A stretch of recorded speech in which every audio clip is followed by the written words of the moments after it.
the way people usually think about heroes, it's quite traditional. Hero is somebody who steps out of the frame of expectations and rules. He dares to do something which is not prescribed, which is above the usual abilities of a human being. So he breaches the law, and thus he saves people or he perishes himself. And that is why the boundary between evil heroes and those who are authentically benevolent is very shifty and very transparent, because those who are called heroes by one community could be called bandits or murderers or killers by another community. And we see it even inside the same country and the same nations, that definitions of heroes change, and that heroes themselves change every decade. And when the authorities change, when we have another leader, another regime, another way of ruling a country, we see another bunch of heroes evolving. And I do see it in Russia as well, when especially during last few years, when the heroes of the past are being resurrected, and this revival of the Soviet range of heroes, the Soviet perspective at history bothers me very much, and that's why I find heroism in another field. For me personally, heroes are those who do something very routine at the first glance. They are just making their job. They're just trying to make things happen. And for example, they fight with corruption. They are trying to force some true agenda in media, in news. They're trying to say about things which are really happening with people. They're fighting with propaganda, and they're trying to pertain and to maintain the clear vision of the things around. And they're trying not to be led with the current of mainstream worldview and vision of things. And I saw these people in Kyiv, and there are such people in Moscow as well, though they are not considered to be heroes by the government. They're usually invisible people in a crowd. But I think the history is made by them, by those invisible people, and not by those whose portraits are usually hung on walls. I don't have heroes in the traditional way of thinking in my literature, in my short stories and novels.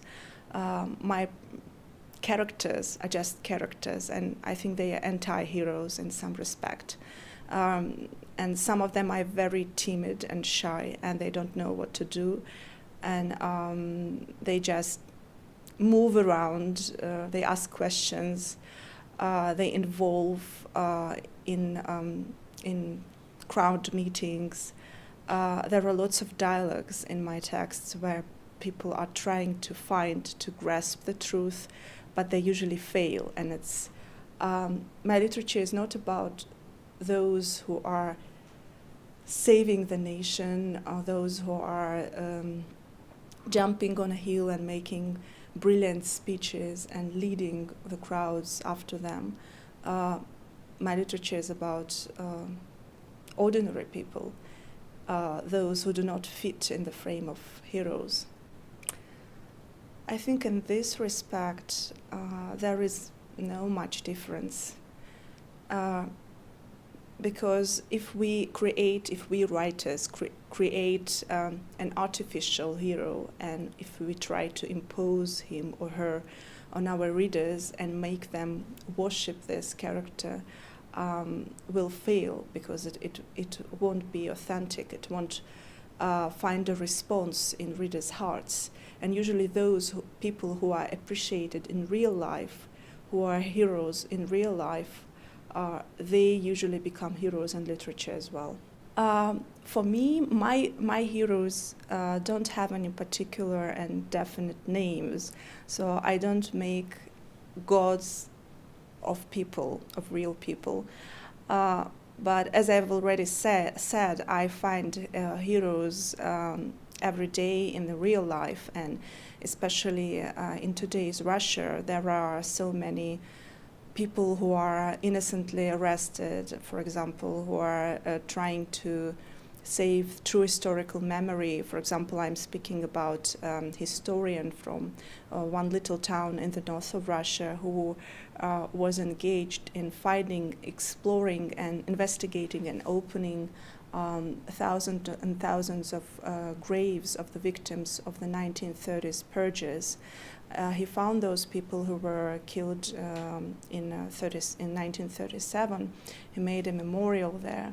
But in 2014, his rhetoric about the conflict between Russia and Ukraine, when he stepped out and explained that there is no need to fight and that we have to pay attention to our dark sides of our history and we don't have to glorify our past as much as we're doing today in Russia, just celebrating the World War II and not paying attention at the victims and at the criminality of those years as well. He wasn't very much liked by the local authorities, and they concocted persecution. So now he's in jail, and lots of intellectuals in Russia are trying to draw public's attention to him, but he's not a media star. Nobody knows about him, so it's more difficult to draw attention to such people, unknown people, than to well-known film directors, for example, or well-known artists who are also persecuted, but they are in their limestone of the media attention, so it's more easy for them. So for me, unknown people are even more heroical.